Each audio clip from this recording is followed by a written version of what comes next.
What's up, guys, and welcome back to this GGMasters Bounty Deep Run, and we are approaching the final table. I will again be reviewing the hands that are relevant for us, and let's jump right into it, starting off here with the Jack-9 suited. Definitely could fold this from the stack size. I think I prefer to preserve my 2.1 big blinds here. There's just too many players behind left to act that can put a lot of pressure on us, especially with the big bounty. And yeah, our hands are kind of tight in the situation, and it's better not to waste any blinds here and wait for a better spot. But yeah, I decided to open.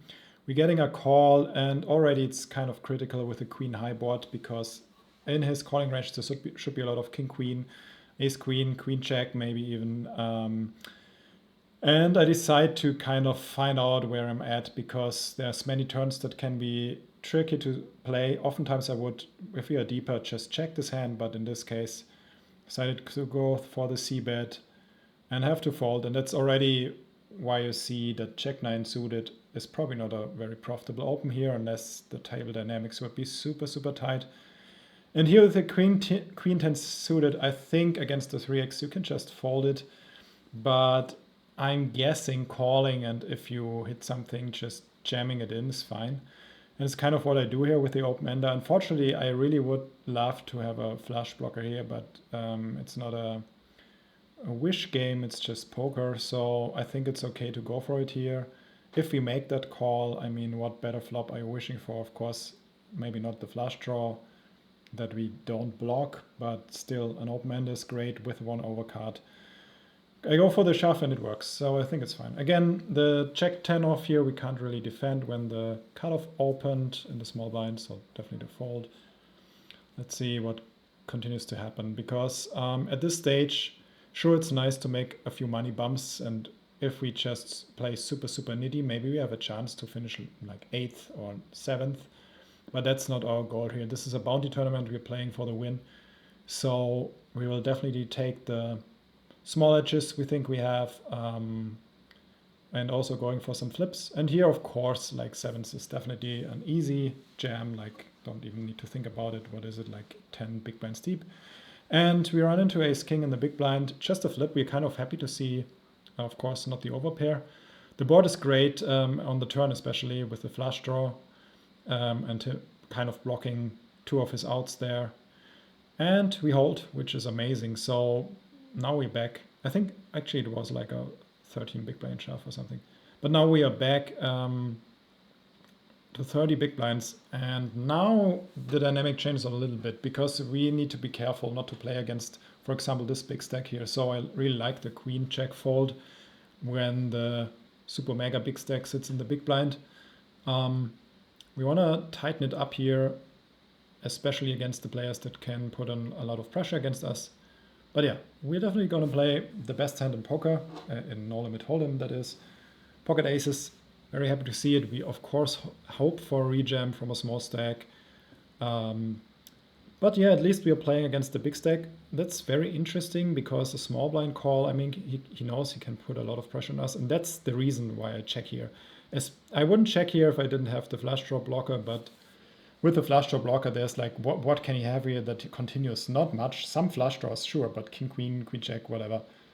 Some, yeah, but that's about it. Some backdoor stuff, and there's some pairs. So we definitely, I really like my line here. The only thing I don't like is my river re-raise. I want to have it slightly bigger, because that just looks like pure value. That's like ace, queen, pocket queens, pocket nines, pocket sevens. So he will probably never call this unless he has at least a queen in his hand. So I want to go bigger, like more polarizing, and then still get the same, a little bit more value from the hands that he probably chooses to call, like king, queen, some soul blade kings that really never happens, ace, queen, probably mostly queen X. I don't think even pocket tens would call there very often on that line. But yeah. Anyway, we get at least a little bit value, and I think the check on the flop is a good thing to do there. It's not to pot control, it's not because we are scared at all to get it in on this flop, even if it's the final table bubble. It's because we want to maximize value in a spot where his range should be very wide, and we want to allow him to bluff at least a little bit. Queen 9 suited here, you can opt for the fold, but with the big stacks sitting in the small blind, I think we are kind of fine, because we will be in position. Even if he makes a small raise or something, we can still call here. It's kind of dicey. I mean, Queen 9 suited is definitely, again, bottom range.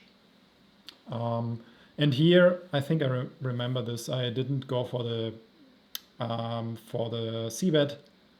In retro, I just want to go here because we are also blocking the 9-10 and Queen 10 combinations. Sure, there's a lot of hands that can still continue, especially in E-Saponchnik range. He has a lot of Queen X and over cards with a flush draw maybe, or a gut shot and stuff. But yeah, the 6-5, I like the defend. It just plays great post-flop. His check here is a little bit concerning, but it's also, I think on this turn you can really decide to stab it already or just go for a call. Usually I often would check raise this turn, but his bet is just really, really huge. And we are actually not really incentivized to go super crazy here. And yeah, I mean, as played, I like the check on the river, hoping he finds a bluff here. Mostly he doesn't have much value, but for some crazy reason he manages to check the river with his top set there. And I mean, we are of course lucky to suck out on a top set, but on the other hand, we are kind of unlucky that he didn't feel greedy enough to at least bring a river bet in there, which I think I would have raised, even though we only have the second nuts and it's a super high ICM spot, but it's just too good, this hand. But yeah, very interesting to see him knit up in this spot. Maybe it's the right thing to do on a 4-2 straight board, even though, sure, we have the 6 combination, but he should still go for value for, well, there's probably not that much because he's blocking the 10. It makes kind of sense. Like all his value would mostly come from 10. And here, I think, as played, we are always getting it in here. We could just do the nitty call version and reevaluate turn. However, we have more than 50% equity, I think, on this flop against an overpair. And with the money already in the pot, like a shove can never be bad, I think. And getting some hands that have a lot of equity still to fold is also not bad here. Now we are second in chips, ace queen, nobody wants to play against us, and the 9 deuce I'm just folding, which seems totally fine. We don't want to go super, super, super crazy. And there's actually also no reason now we can just kind of play. And the ace deuce here, against the 2.5x is what put me off. Against the min raise, I'm very often squeezing here indeed, but I think you're not making a big mistake to just let a hand go that is just a pure bluff, of course, if you raise here. And you don't have to risk that much in these spots where you probably have an edge against most players, where you can get into better spots. I mean, you could also flat the ace deuce, but it's a 2.5x, which already, like I said, changes the dynamic compared to a min raise or a 2.1, 2.2x. And here again, I knit it up and let it go because I think his 3-betting range wasn't that big, and a7 suited just doesn't play fantastic out of position with these low SPR spots where the stack sizes are pretty low compared to what's already in the pot. King check is just going to be a defend. We could 3-bet this, but maybe not against the chip leader again. Again, we just can play it post-flop. I think 3-betting pre is okay, but you have to understand that a chip leader can easily cold 4-bet you, and then what do you do? Checking again on the turn. I mean, I was hoping to induce some bluff, but I think betting is a little bit better because he, of course, has all the flush draws here that we want to get value from. He has a lot of gut shots. And now everything bricked. Unless he has anything, he will never pay us. So I like the small river bet given the line, but I want to see a bet here on the turn, I think. King Queen suited, it's such a good and playable hand. You can definitely 3-bet this. The problem again is if you're getting 4-bet, you probably sometimes have to call, and then you're playing a hand with a big pot already out of position. That's not easy to play.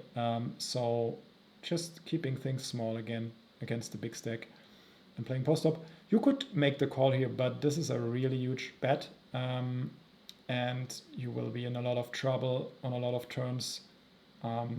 Against smaller bet, we are always floating here, but like a 80% pot bet, I think he played it well because he can put a lot of pressure here on us on this board. And here you can raise, call, and if both of them get it in, we just fold. I just wanted to put maximum pressure on the small blind. It's kind of a weird spot. He will find some folds with hands that we are mostly flipping. We don't mind just picking up the blinds. And we pretty unlucky running into queens here, nothing we can do. I mean, even if we raise, small blind folds and big blind rejams, of course we're calling ace-9 against the 11 big blinds.